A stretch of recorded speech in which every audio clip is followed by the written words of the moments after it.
Ok, senhores, no ar, Rede Ambiente TV, programa Políticas Públicas em Foco.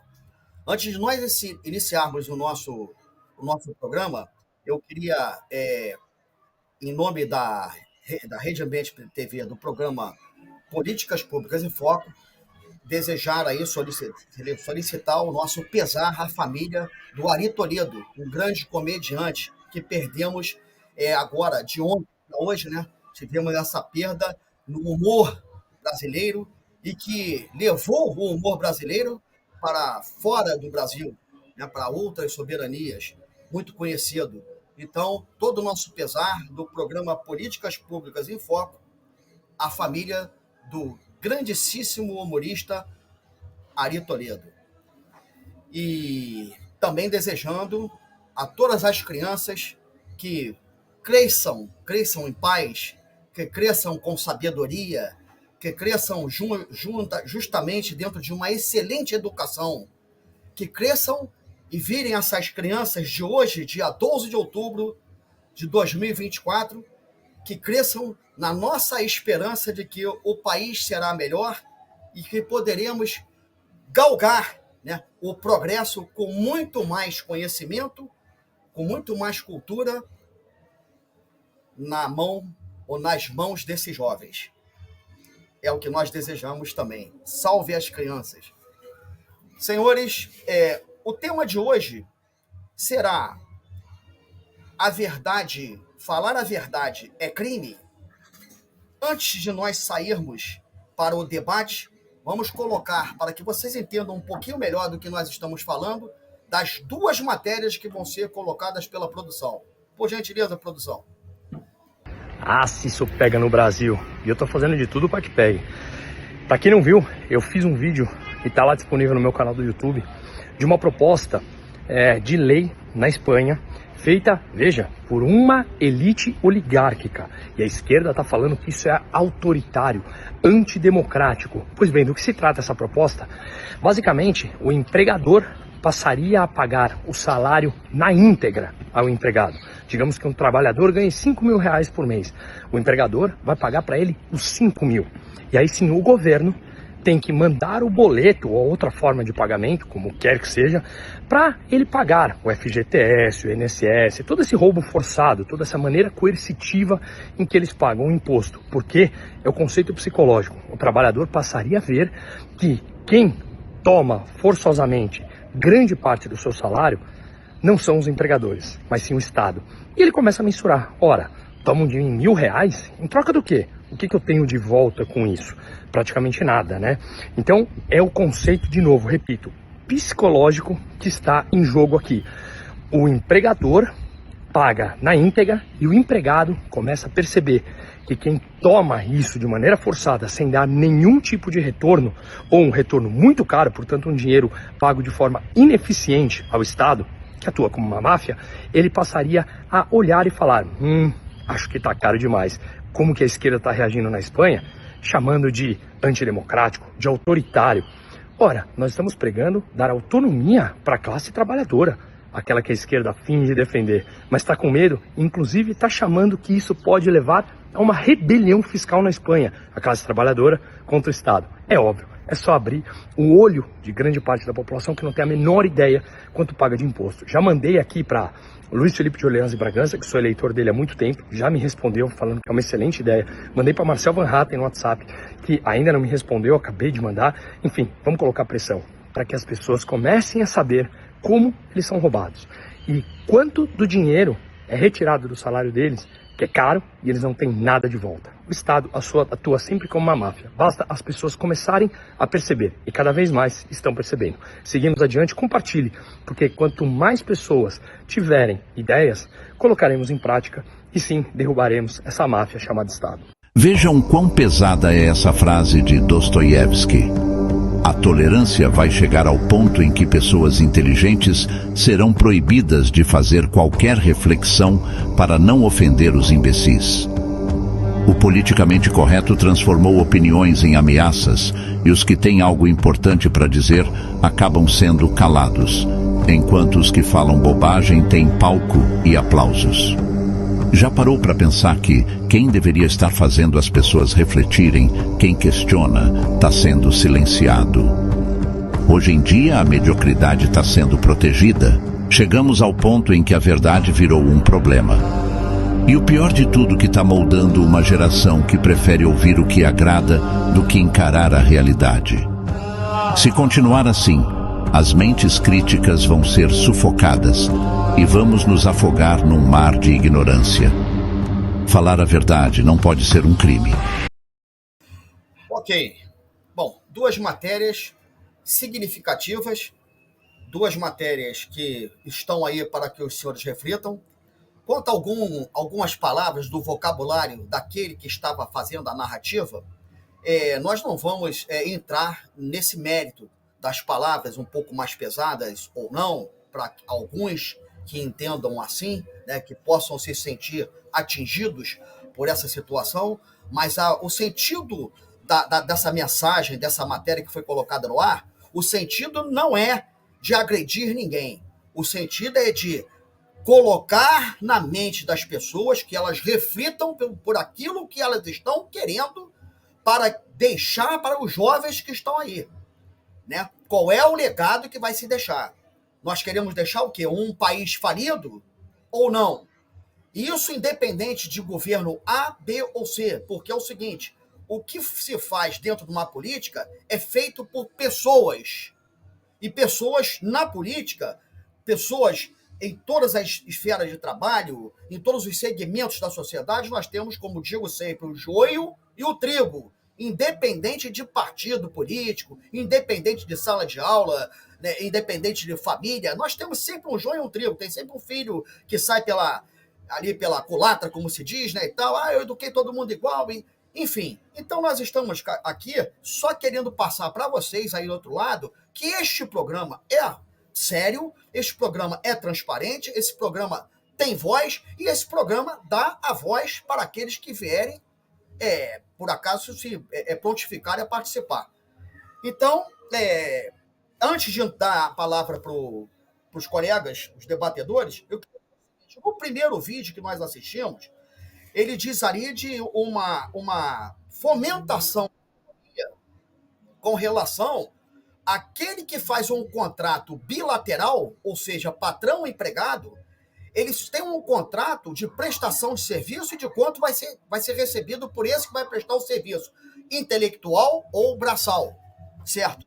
E este, então, o empregado, uma vez que tenha recebido aquilo que foi contratado, ele passa a ser o responsável pelo seu futuro da sua família, na questão de impostos e encargos sociais.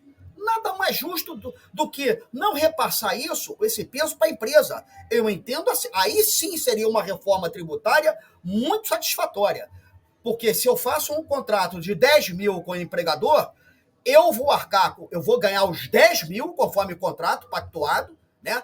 E eu vou recolher o meu INSS, eu vou recolher o meu imposto de renda, eu vou recolher eu vou gastar para aplicar para minha família um plano de saúde decente, entendeu? Mas é uma coisa que foi acordada pelo patrão e empregado, e não um terceiro interessado naquilo que o prestador de serviço está ganhando daquele que o contratou. Eu acho que seria o lógico. Bem, para não entrarmos na segunda, eu vou falar com o Samuel Antunes o que o Samuel acha dessa proposta. Eu acho que é uma proposta interessante, porque é o seguinte, antes de entregar para o Samuel, mais uma vez, eu vou dizer, eu tenho dito e ninguém está falando isso, é eu que estou dizendo e isso vai ficar gravado aqui nesse programa. O imposto de renda, o ajuste anual, né? É a declaração de imposto de renda antiga, agora chamada de ajuste anual. Esse ajuste anual, ele é muito, assim, ele castiga muito o trabalhador. Porque esse ajuste anual, uma vez que você faz aquele ajuste, você sempre tem ainda que pagar alguma coisa aos cofres públicos.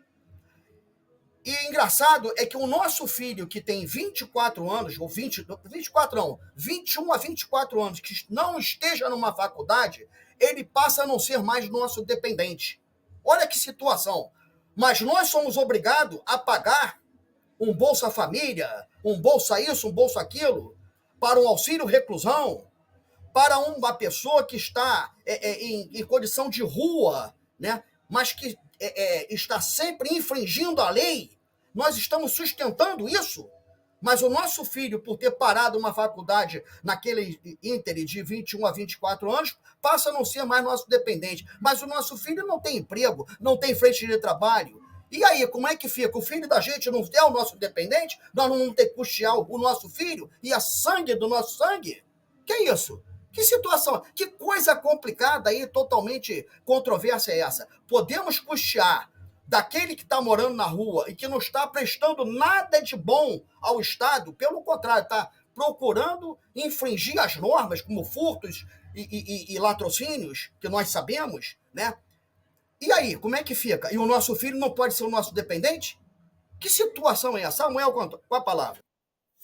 Prezado Américo, prezada mesa, seleta mesa, e de uma maneira bem especial, os nossos webnautas, os nossos ouvintes e por aí se vai. O assunto é especificamente sugestivo. Aliás, parabéns pela proposta apresentada por esse senhor brasileiro, segundo consta, hoje residindo na Europa, na Espanha. Ora, aí está exatamente a receita para começar a normalizar um país sério. Estou especificando exatamente na parte econômica da coisa, na parte tributária da coisa. A estatal precisa sobreviver e sobreviver bem, é fato. E o combustível, naturalmente, é a tributação, faz parte. Agora, chega um ponto que já passou dos limites. A proposta dele é que as tributações sejam indiretas. Nós temos, por exemplo, o Japão, Nova Zelândia, Suíça, Coreia do Sul, também Austrália, que cobra, Estados Unidos também, cobra menos impostos, da maneira que das demais nações se operam. Então, a proposta do senhor, o que é? Simplesmente, basicamente, dar ao cidadão, ao contribuinte, ao produtor, ao alavancador da nação, o direito de proceder contribuindo para a estatal, para a União, de maneira que ele saiba exatamente onde ele está sendo tributado de uma maneira específica, direta e objetiva. É fato. Ora, ele ganha o que lhe é devido pelo que produz, a estatal cobra dele via boleto automaticamente exatamente aquele percentual. É a proposta dele. E aí gera o quê? Transparência, retidão e por aí se vai, clareza. E interessante, essa condução parece ineficaz, mas não é. Mas, de contrapartida, é tudo que uma estatal, um Estado, enquanto nação, não deseja.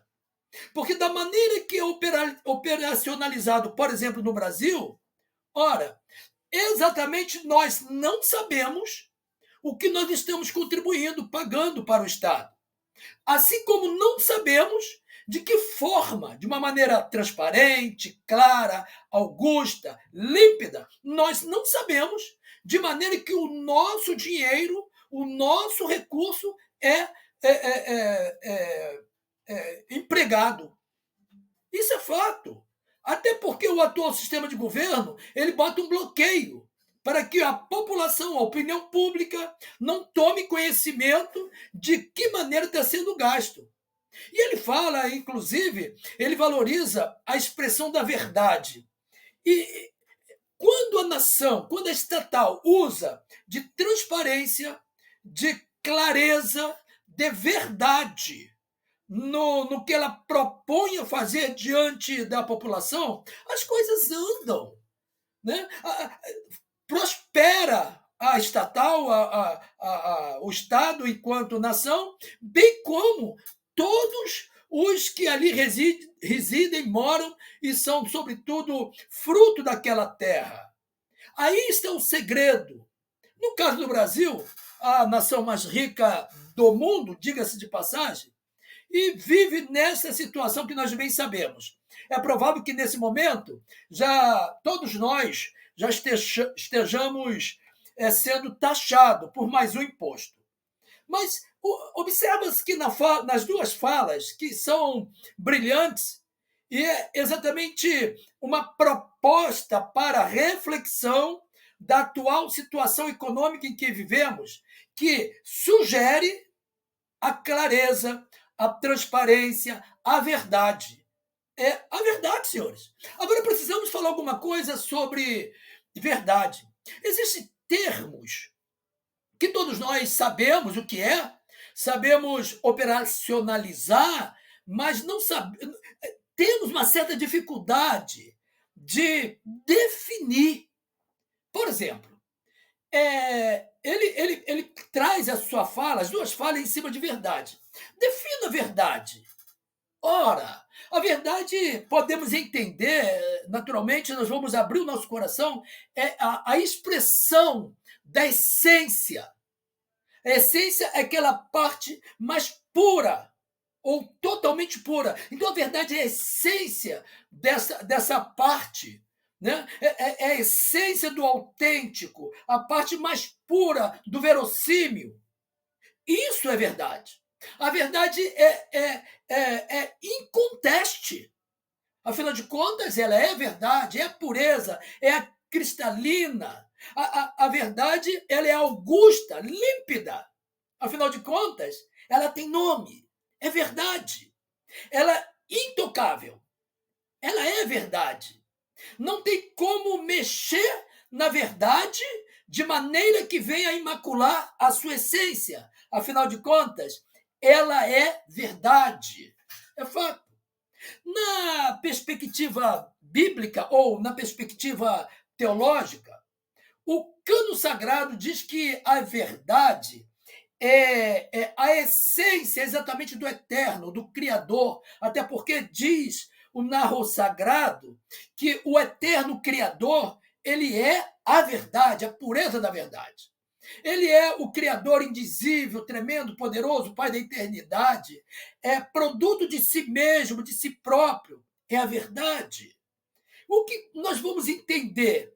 Que a verdade, ela é exatamente intocável, é indizível, é intocável, ela é pura, afinal de contas, ela é a verdade, ela é imaculada, é indizível, é a verdade.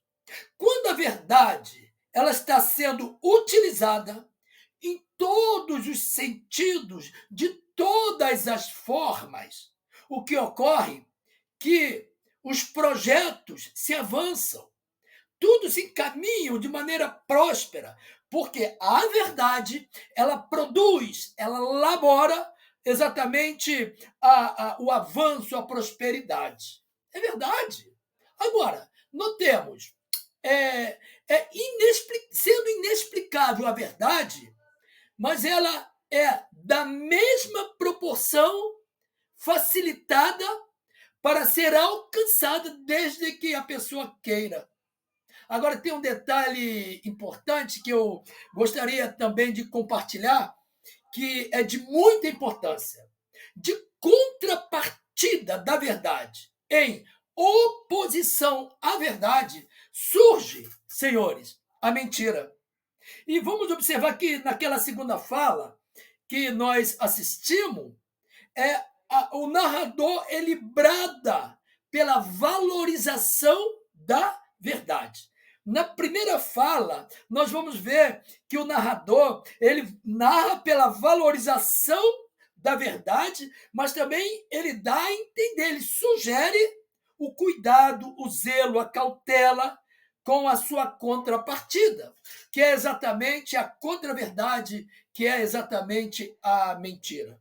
Então, contra a verdade surge, senhores, a mentira, que é exatamente a falta da verdade, a falta da firmeza, da segurança, é o improcedente.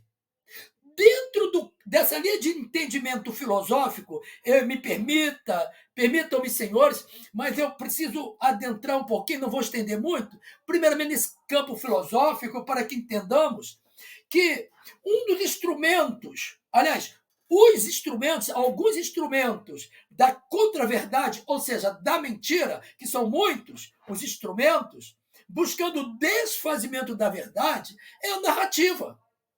Agora precisamos entender também no campo, definir o que é narrativa, que é o relato, naturalmente, de fatos,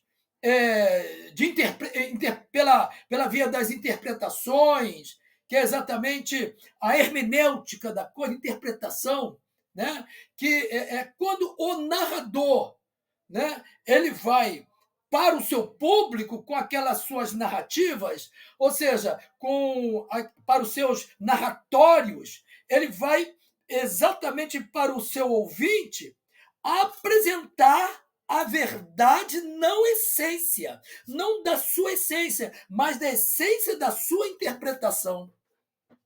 O fato, senhores, é que quando eu apresento a verdade na sua essência, ela é intocável, ela é uma matemática exata.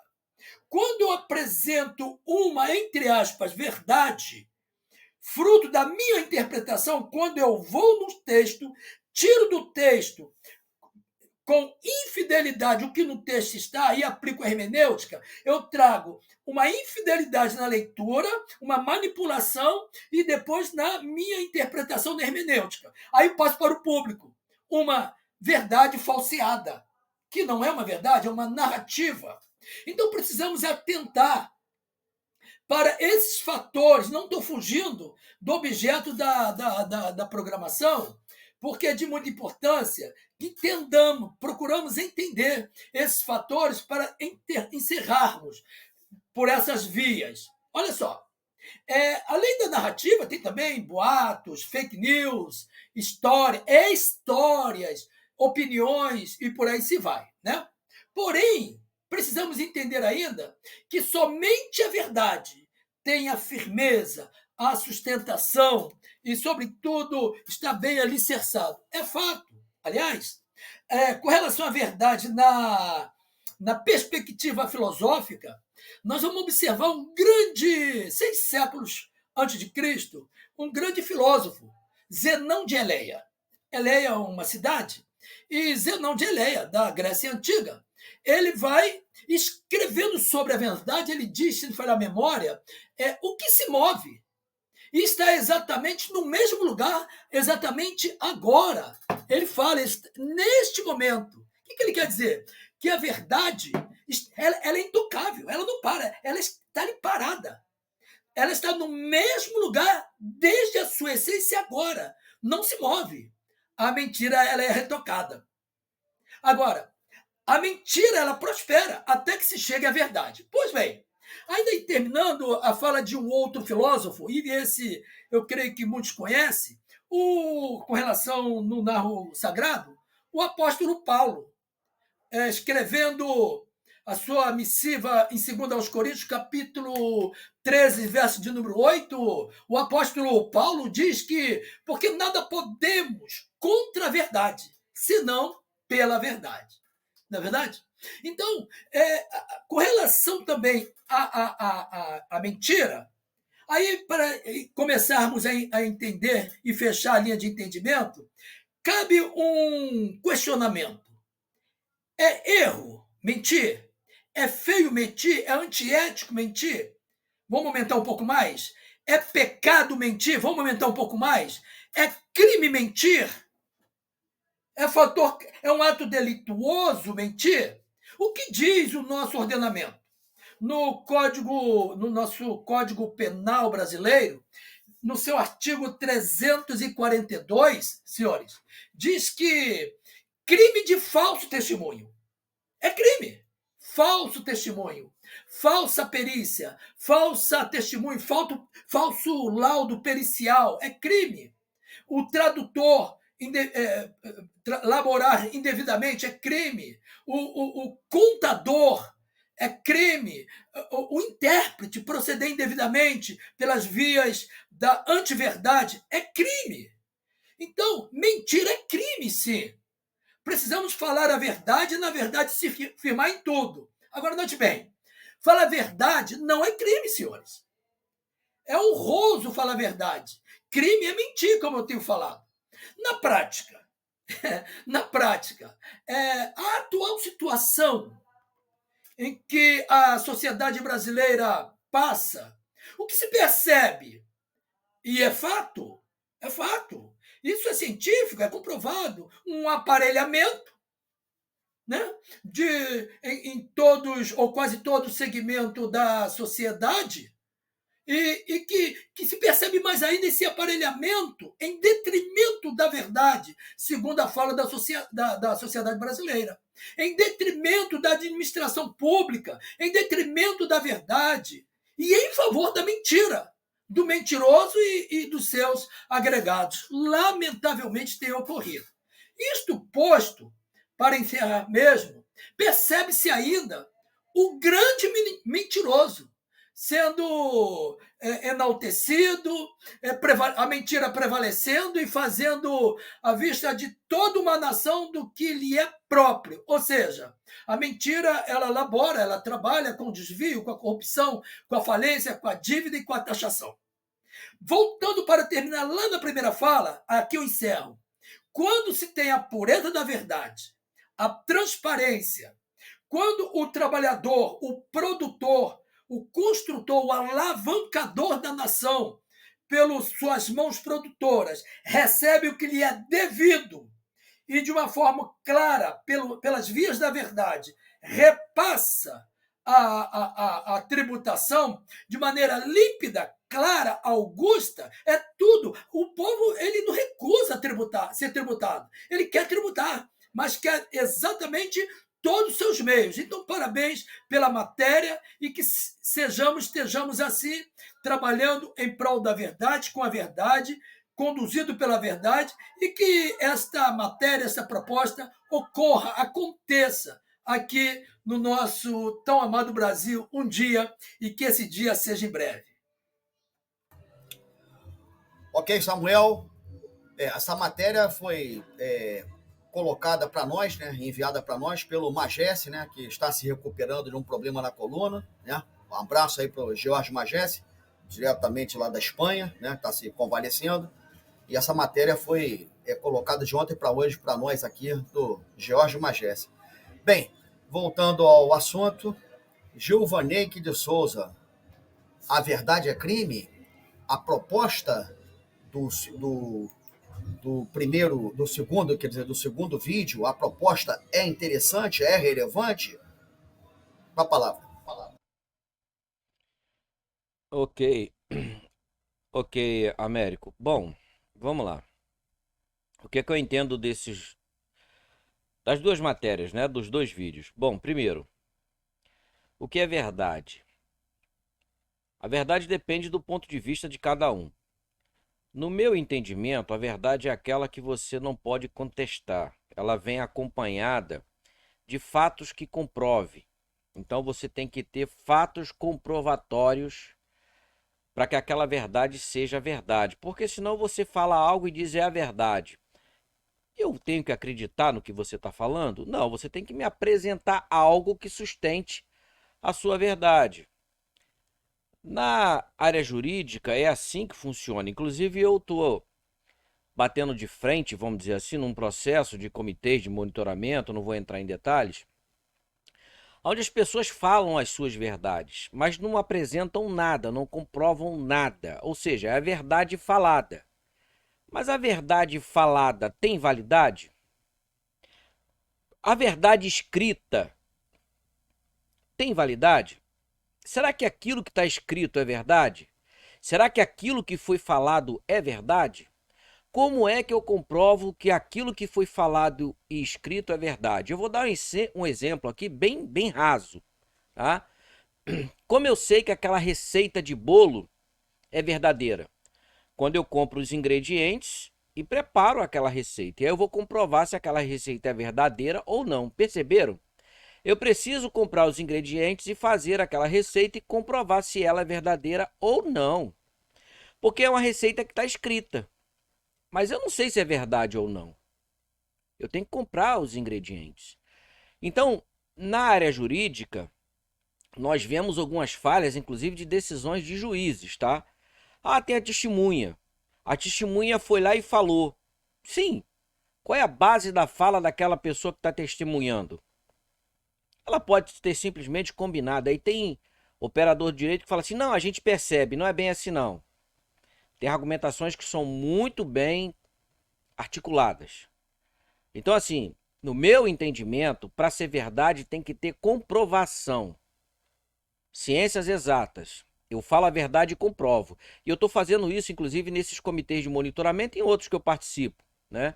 A gente, inclusive, já tem atuado, nós atuamos já há bastante tempo nessa área, né, da sociedade de participação em controle social e já ajudamos, inclusive, promotores, procuradores, porque são pessoas de fato, né? Porque tem uns aí que se formam, pegam o diploma, ficam arrogantes pra caramba, se acham acima, né?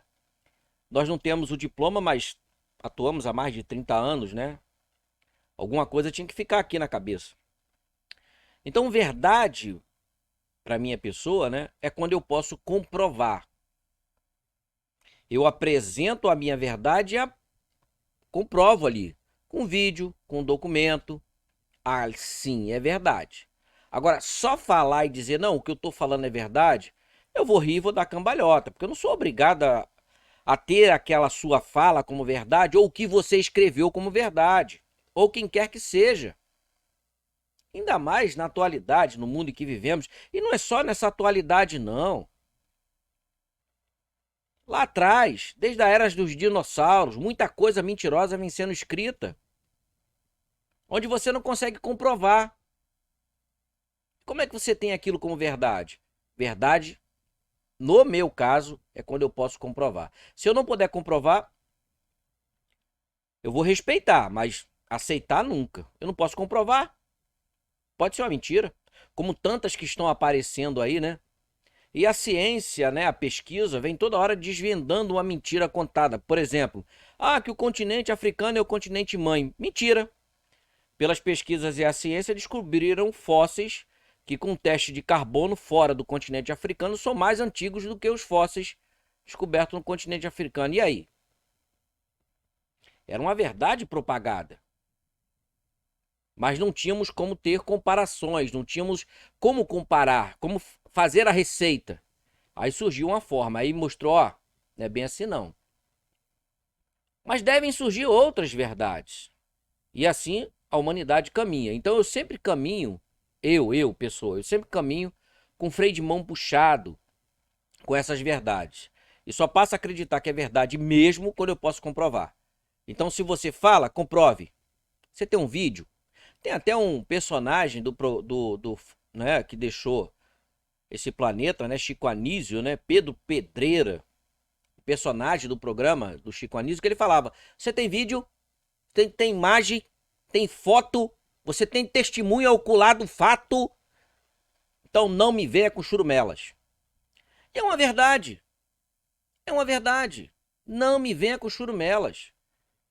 E eu vejo, inclusive, como eu disse, alguns operadores de direito que simplesmente aceitam a churumela, né? O cara vai lá, conta a história, levou lá uma testemunha meia boca e tá valendo. Não é bem assim, não. Agora, eu fiz aqui algumas anotações. Taxação e imposto. Quando você é taxado, imposto é algo obrigatório. Não tem para onde você correr. Tanto no ordenamento jurídico, né, como o Samuel fala bastante nesse termo, mas na nossa sociedade tem uns termos que chegam a ser meio que ridículo, né, de ouvir. Tem o roubo e tem o furto. Qual é a diferença? Olha o ponto que nós chegamos. O roubo é aquele que eu peguei uma arma, fui lá, botei no pescoço do indivíduo e roubei.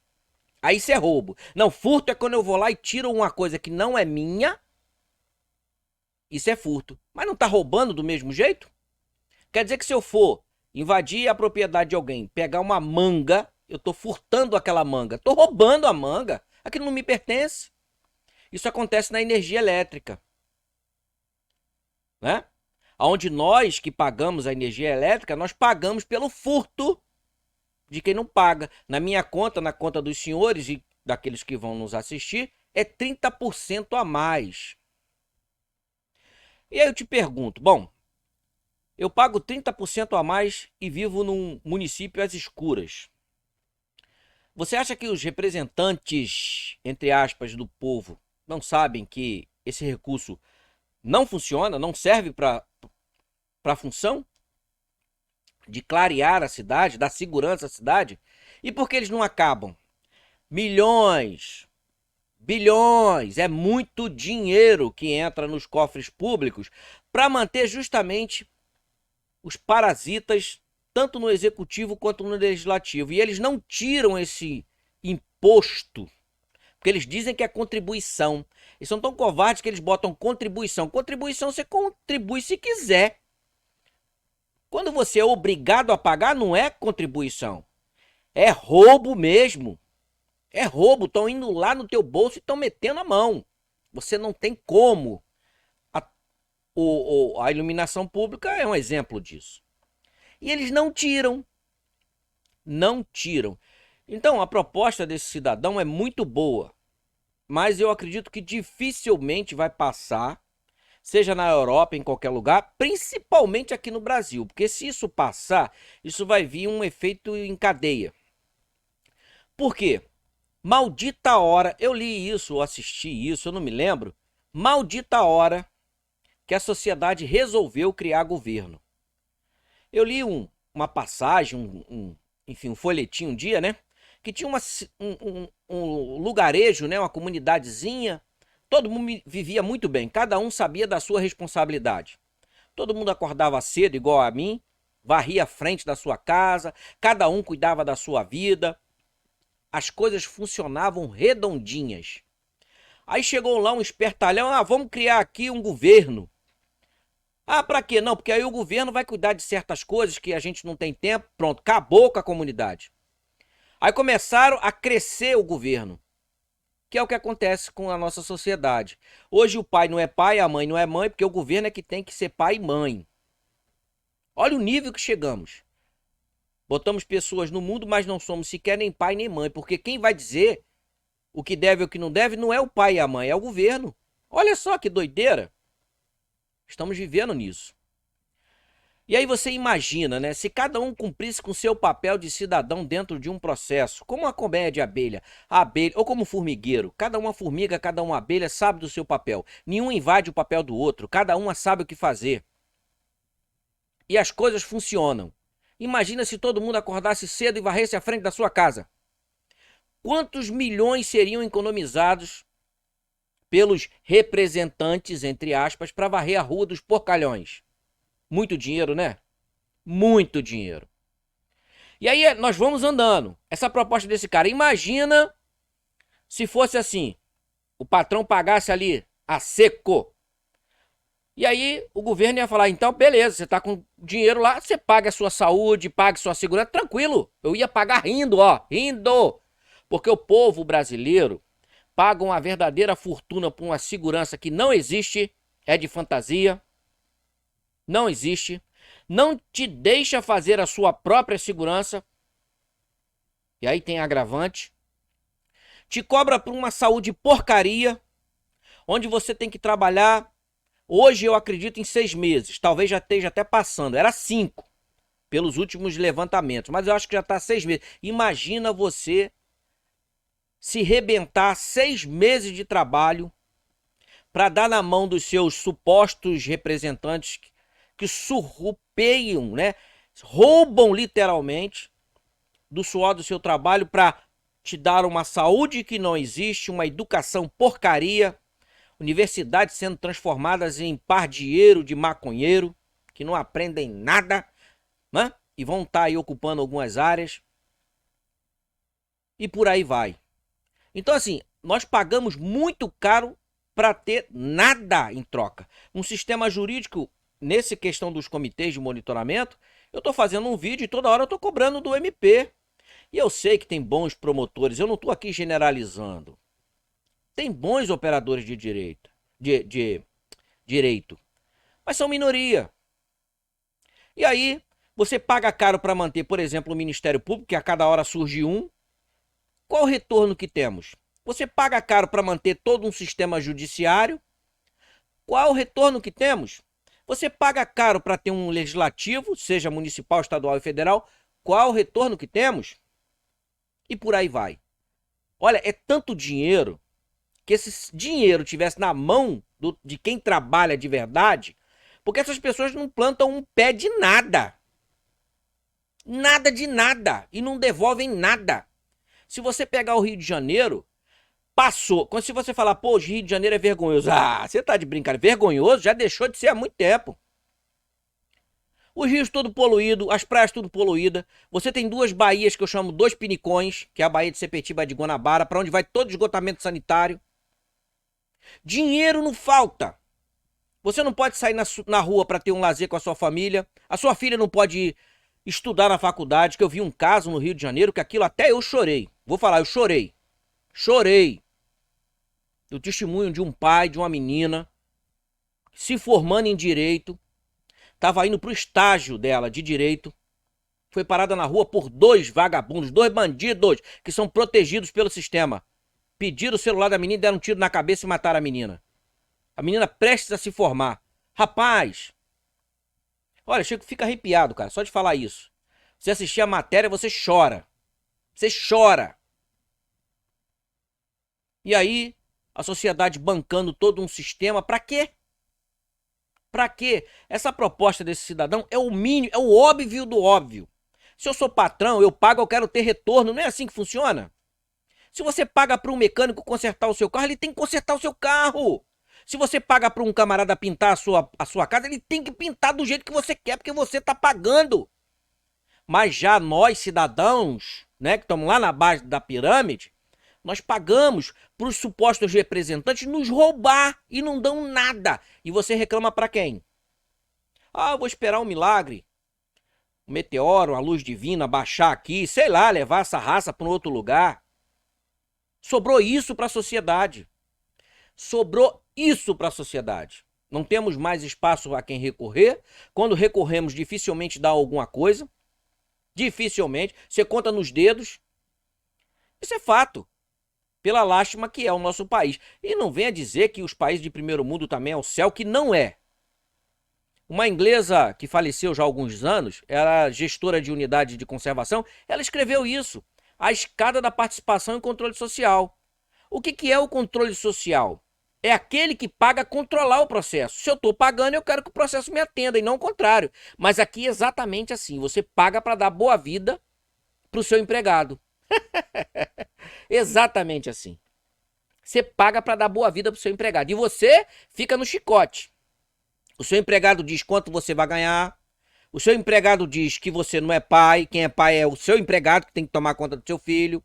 O seu empregado diz a educação que seu filho vai ter. E por aí vai. Então esperar que esse mundo nosso mude. A ideia desse camarada é muito boa, mas infelizmente, no meu entendimento, jamais vai ser aprovada. Nem pelo pessoal consciente. Você vê pelo Brasil.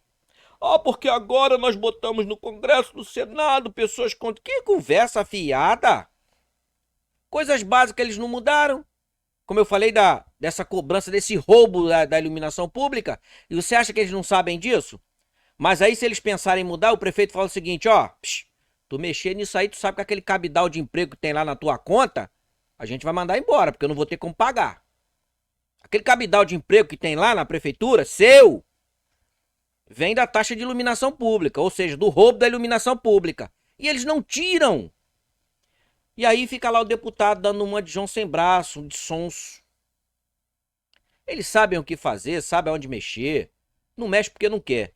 E para fechar, Américo e Samuel, a culpa disso é da nossa cultura, da nossa sociedade. Infelizmente, o ser humano, ele é um indivíduo que não anda em matilha, não anda em grupo, é individualista pra caramba. Se você comparar, como eu falei, um inseto como uma abelha, né, um formigueiro, tá ali todo mundo junto e misturado e funciona. Já o ser humano não. O ser humano não consegue se entender nem com a mulher não consegue se entender com o homem, passa 300 anos morando um do lado do outro, tem um monte de filho, mas bastou uma separação que fica um agalfiando o outro ali. Eu quero pensão, eu quero isso, quero aquilo, arrebenta com a vida do outro. É desse jeito. O ser humano, ele é individualista por natureza. desde a concepção. É um espermatozoide dando cotovelada no outro, dedada no olho para chegar no óvulo e germinar. É assim que funciona. Exatamente assim como funciona. Então, brigar contra essa natureza, vou te falar, é complicado. Muito complicado. Eu não sei até que ponto o ser humano vai chegar numa evolução de verdade. Porque, por enquanto, o ser humano não evoluiu nada. E eu não sou desse papo de acreditar que o ser humano veio do macaco, não, que isso é outra história, tá?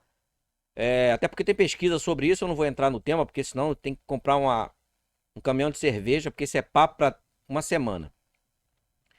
Então, o que a gente percebe é que essa essência do ser humano, infelizmente, nós não vamos mudar. O que nós fazemos é minimizar os impactos que vêm acontecendo. Aí eu fico pensando, às vezes, o seguinte: será que nós não estamos fazendo mal no processo? Porque quando você retarda o impacto, você aumenta o sofrimento. Se o impacto acontece, você diminui o sofrimento. E nós temos prova disso. Hiroshima e Nagasaki. Destruiu aquilo lá. E os seres humanos que existiam lá mudaram. Começaram a enxergar aquilo que eles não enxergavam. Reconstruíram, se tornaram seres humanos melhores. Estão aí. Viraram o paraíso? Não. É um processo de construção. Mas perceba que o que o impacto fez? Trouxe a transformação. Agora, se não acontece o impacto, você aumenta o sofrimento e retarda o processo de transformação nisso que chamamos de sociedade. Câmbio, Américo França e Samuel Antunes. Ok, Giovanetti. Perfeito. Tá? Você, o Samuel, foram perfeitos aí nas observações, nas análises. Essa discussão, uma discussão de uma verdade, né? Que realmente tem que ser fundamentada. E é isso, né? E ninguém melhor do que eu, aqui do grupo, do que o Samuel para falar que dizei a verdade e a verdade vos libertará. Simples assim. Giovanni, que eu acabei de mandar uma matéria para você, para nós finalizarmos o nosso programa com esta matéria que é justamente do Dr. Enéas Carneiro, O Sentido da Vida. Tá? Enquanto você coloca aí no ponto, nós estamos aqui passando para os nossos webnautas, os nossos espectadores, o Samuel com a fala, tendo a palavra, para não só comentar algo sobre o que o Giovanni teceu de comentários, como também suas considerações finais. Assim, primeiramente, na mesma linha de entendimento, mas tem somente uma discórdia. Ele traz uma visão pessimista, também é louvável, e eu trago uma visão otimista com relação a essa possibilidade desse projeto. É um projeto louvável, não só para a nossa co-irmã Espanha, para o Brasil, para todo mundo, né? E existe, como já dito, alguns países que trabalham mais ou menos aproximado dessa visão e são bem-sucedidos. Já dito, Israel, Nova Zelândia, Japão, Estados Unidos também, Coreia do Sul, Suíça e outros mais. Mas, e vamos torcer para que, mudando a mentalidade da sociedade brasileira, mudando a mentalidade, mudando o Congresso Nacional, renovando o Congresso, para a partir dali, no campo da transparência e da verdade, mudar todo o sistema aparelhado que aqui está, mas mudar com rigor, com justiça, com lei, que esta venha a funcionar. E assim, para que a sociedade possa, em clamor, valorizar especificamente a verdade. Porque com a mentira, nós temos o quê? A falta de transparência, a inversão de valores, dos valores morais, valores psicológicos, aqueles valores dos bons costumes, valores cultural, valores legais, considerando que o princípio da legalidade é afetado, se é fato, tanto é que nós temos vários exemplos nos dias atuais. Então eu entendo, e por isso eu clamo pelo otimismo desse projeto chegar no Brasil e prosperar, né? Pelo menos é a minha esperança. Parabéns pelo objeto da programação, parabéns pelos 2 vídeos apresentados, e que todos nós busquemos tomar medidas, agir, votar, caminhar, falar, interceder, elaborar, enfim, sempre em cima da verdade, no sentido de com a verdade, regido pela verdade. Até porque, já dito, o Cano Sagrado diz que nós devemos buscar a verdade, que é a verdade que vem a liberar. Fica aqui minhas considerações, o meu agradecimento a todos, ao Américo, a mesa, a seleta mesa, e a todos, e como sempre, de uma maneira bem especial, os nossos webnautas. O nosso muito obrigado, e também fica aqui um endereçamento que divulguem a nossa programação, também traga sugestões de todo o sistema. Nós estamos abertos. A nossa finalidade, o nosso escopo é exatamente interagir com a população e ser voz do povo.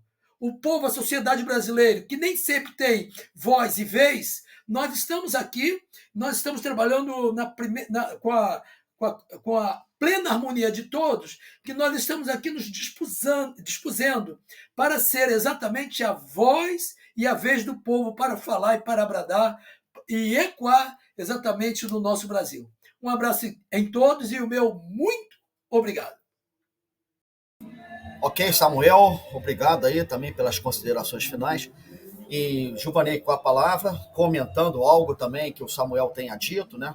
E fazendo as considerações finais, e aí já está no ponto já a matéria, né? Para o final. Não é isso, Gilvanei? Ok, Gilvanei com a palavra. Ok, Américo. Bom, por que otimista, pessimista, eu prefiro mais realista, né? Entre o pessimismo e o otimismo, eu sou pelo realismo. E como eu disse, se nós olharmos para a sociedade humana, desde a sua concepção, o individualismo é muito grande. E se você tem um processo de um servidor seu, de um empregado seu, onde ele enriquece no processo, você acha que esse empregado vai abrir mão disso um dia? Como? Alguns países conseguiram, mas são países pequenos, né?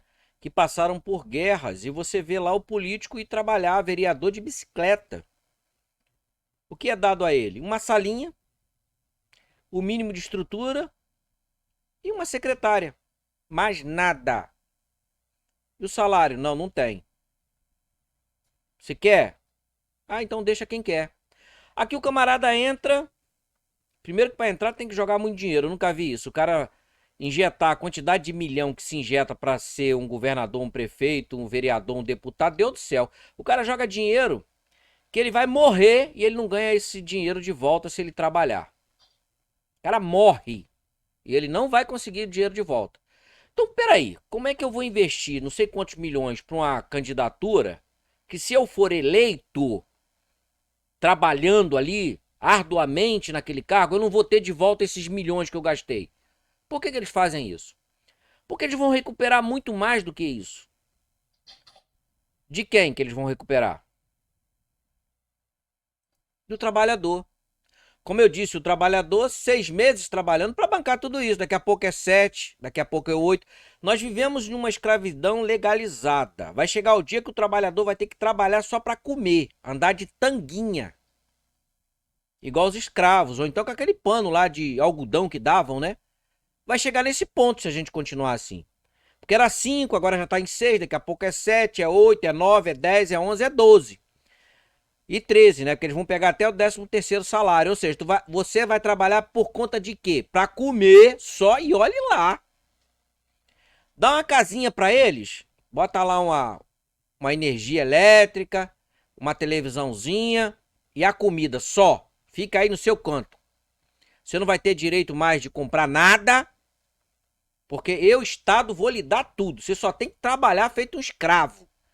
Não reclame não, porque se reclamar eu mando lhe prender na papuda. É desse jeito que nós estamos vivendo. E não é só aqui no Brasil, não, como eu disse. É aqui em qualquer lugar do mundo. Em umas partes menos, outras mais. Mas é assim que nós estamos vivendo. E quem é o culpado disso? O povo que aceita. Não é? O povo que aceita. O povo é gado. O gado vai pro abate. Mas como ele não tem, pelo menos a gente acha, né? Mas ele tem sim. O gado tem, o boi tem. É que o ser humano ele é tão arrogante que ele acha que o animal não tem. O animal ele só é subserviente. Ele aceita.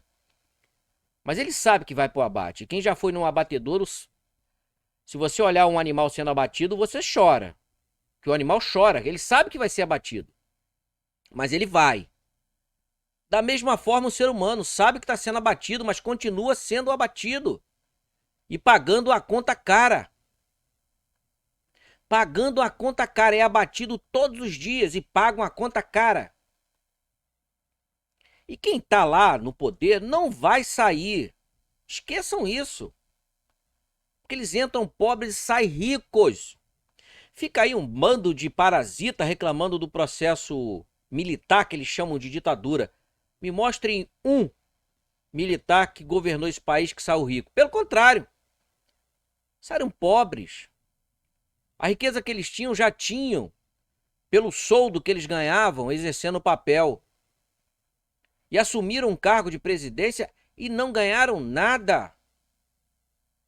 Já os, né, cidadãos, sociedade civil, os democráticos, socialistas, todos eles saem ricos. Vereador, Deus do céu, vereador entra, é um coitado. Com pouco tempo o cara tá andando com um carro de luxo, blindado, cheio de cordão de ouro, um bando de gente seguindo ele que é para dar cobertura, proteção. Você acha que esse pessoal vai sair? Você acha que esse pessoal vai emplacar uma lei dessa e perder a boquinha, o esquema, a mamata? Vai nada. Esquece. Então, entre o pessimismo, né, e o otimismo, eu vou pelo realismo.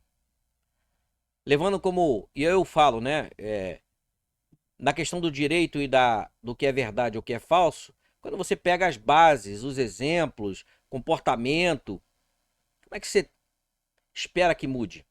Se desde o nascedor o ser humano briga, é individual. Ocupa espaço, arrogância. É o individualismo presente. Eu sou mais do que você porque eu tenho um diploma. Mesmo que o outro saiba mais do que você, mas você tem um diploma, você é melhor que ele. Então, é muita arrogância, muito individualismo no planeta como um todo. A arrogância é tão grande que nós julgamos os outros seres terrestres, que não são humanos, como sendo inferiores. Não é não.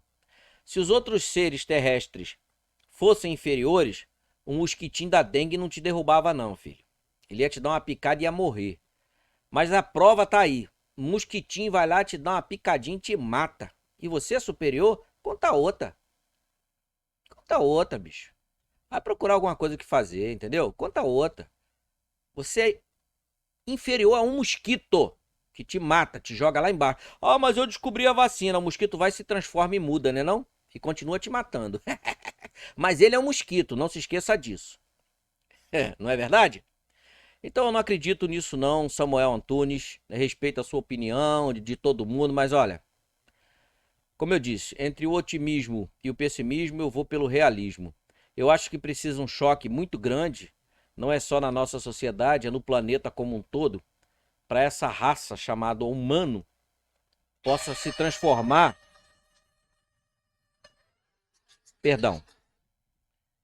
Olha, esqueci de botar no módulo avião, mas eu corto, tranquilo. Só para fechar,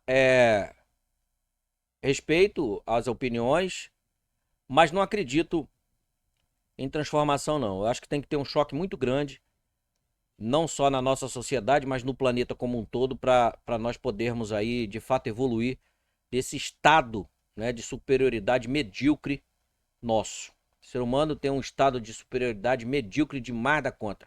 Botou uma roupinha, bota um perfuminho, é cheirosinho, mas fica um mês sem tomar banho para ver se você não fede igual um macaco na jaula. É assim. Exatamente assim.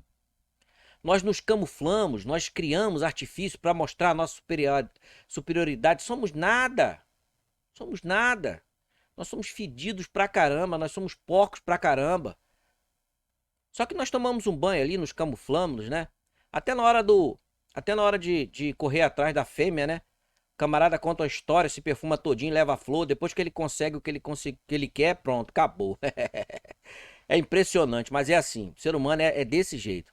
Então a gente precisa evoluir muito e não é com papo, diálogo, conversa, com lei, com entendimento, porque todo mundo sabe onde está errando. Ninguém aqui é retardado. A sociedade não é retardada. Ninguém faz algo por ingenuidade. Faz sabendo que está cometendo algo irregular, mas comete. Contando com a impunidade, contando com vários fatores e comete. Eu estou vendo isso, como eu falei, na questão dos comitês de monitoramento. Pessoas diplomadas, doutorada, não tem um pingo de vergonha na cara. Aí você repara, a educação vai transformar. Qual educação? Se os educados é que estão ferrando com o país. Porque quem está roubando o país não é analfabeto. O analfabeto está construindo os arranha-céus, as pontes, asfaltando rua. É isso que o trabalhador está fazendo, o proletariado. E quem está roubando o país? Quem está destruindo o mundo? Quem está construindo arranha-céu? O peão? Não. É os doutorados, os engravatados, perfumados, estão ferrando. Não é só com o país, não. É com o planeta como um todo. Estão correndo, inclusive, para descobrir um planeta aí para eles ir lá destruir, ocupar e destruir também, né? Porque eles já viram que aqui a gente está quase na baga, está quase no resto, né? Eu vou parar por aqui, senão eu vou começar a falar besteira. Américo de France e Samuel Antunes. Deixa pra próxima e que a galera abra a mente, né? Porque tem um monte de gente aí que tá com o olho aberto, mas não tá enxergando nada. Feche o olho, abra a cabeça, a mente, reflita bastante, que eu acho que aí dá pra gente conseguir melhorar um pouquinho. Câmbio. Ok, Gil. Bem, aqueles que vão assistir o nosso programa, fiquem certos de uma coisa. Os nossos debatedores, Samuel Antunes, Gilvanei de Souza, George Magesse, que não está conosco hoje, está se convalescendo de uma situação de saúde, né, claro, problema na coluna. Mas fiquem certos de uma coisa, aqueles que vão assistir o nosso programa, participem, deem suas sugestões, conforme o Samuel sempre diz, conforme o Gilvanei, que também sempre, o Magesse, enfim, deem suas sugestões, é muito importante. Não é importante única e exclusivamente para o programa, é para abrir justamente a cabeça, né, de cada pessoa, de cada ser humano, a refletir, porque todos nós, conforme disse o Joanek, todos nós sabemos, temos discernimento do que é certo e do que é errado. Nós sabemos o que é pecado e o que não é pecado. Todos nós sabemos. Nós somos pequenos. Mas os nossos debatedores aqui, cada um com a sua opinião, com o seu juízo formado, é isso que enriquece o debate. O debate é um debate democrático e aberto para qualquer um dos senhores que vão nos assistir e que nos assistem, certo? Para qualquer um estar aberto o canal para o entretenimento, para dar a sua sugestão, para participar do programa. Não tem problema nenhum. Não há problema nenhum. Pelo contrário, vocês vão enriquecer o nosso programa com isso. Porque o nosso programa, quando eu digo, é nosso, é de todos aqueles que assistem também. Fiquem certos disso. Isso aí, em nome de todos os membros do debate, do Políticas Públicas em Foco, pode ficar certo que é assim que nós pensamos. Independente de ter uma maquiagem e tal, um jeitinho para que não se ofenda ninguém, ou para que uns, no seu afã, no calor dali do debate, possam falar alguma coisa, mas não no sentido de ferir, é no sentido de corrigir, é no sentido de que vocês abram os olhos para o que está acontecendo. E quando eu digo vocês, não é só quem assiste e quem está debatendo. São os nossos governantes também. Porque, como eu digo sempre, em todas as esferas da sociedade existirá o joio e o trigo. Simples assim. Para encerrar o programa, nós vamos colocar uma matéria no ar, encerrando justamente com o saudoso Dr. Enéas Carneiro, e ficamos por aqui. Assistam a matéria. Até o próximo programa e que Deus esteja sempre do nosso lado, nos guardando e nos dando juízo, colocando no juízo nas nossas mentes, para que nós não pequemos e não sejamos cobrados pelos nossos filhos e nossos netos daquilo que nós deixamos de fazer e que eles não conseguirão fazer, tocar, enfim, não conseguirão resolver. Bom, produção, até o próximo programa. Fiquem com o saudoso doutor Enéas Carneiro. Reflitam também justamente sobre isso. Bonito, né? O sentido da vida. Cada ser humano é um universo em miniatura. Cada ser humano tem aspirações que são diferentes quando a gente sai de um para outro, representante dessa espécie. Eu vejo como uma tônica geral que deveria ser objeto, deveria ser escopo do processo educacional no nosso país, desenvolver em cada indivíduo, em cada ser humano, o respeito pelo seu semelhante. Na medida em que cada um de nós aprender que a matéria de que cada um de nós é feito é idêntica à matéria com que todos os outros são feitos, na medida em que cada um de nós tiver consciência que não há nada de intrinsecamente diferente que nos separe, a nós todos, seres humanos, quando nós tivermos consciência que a palavra semelhante quer dizer semelhante mesmo, nós todos nos respeitaremos melhor. O que eu dou como mensagem de vida em toda a minha vida de educador, para mais de 20 mil jovens que me deram a honra de estudar comigo, é sempre essa mensagem de respeito ao ser humano. Não adianta se brigar, como se fala muito aí, direitos humanos, que a ditadura fez isso, e tá todo, e metade da população passa fome. E crianças viram latas de lixo para achar comida. Isso é um absurdo. Enquanto isso não for corrigido, nada mais tem sentido para mim. A mensagem que eu trago sempre é essa.